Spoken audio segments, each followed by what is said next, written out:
দর্শক, ওয়ানডে টুর্নামেন্টের স্কোয়াডে ডাক পেয়েছেন সৌম্য সরকার এবং এনামুল হক বিজয়।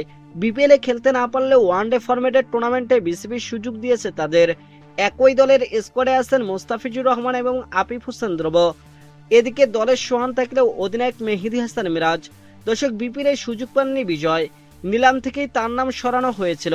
তবে বাংলাদেশ ক্রিকেট লিগের ওয়ানডে ফরম্যাটের স্কোয়াডে আছেন তিনি।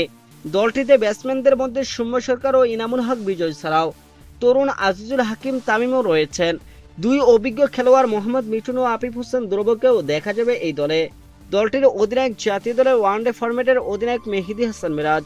এদিকে অদম্য টি-20তে দুর্দান্ত খেলা নুরুল হাসান সোহানও আছেন দলের সঙ্গে। এছাড়াও রাতুল ও তানভীর ইসলামকেও ডাকা হয়েছে।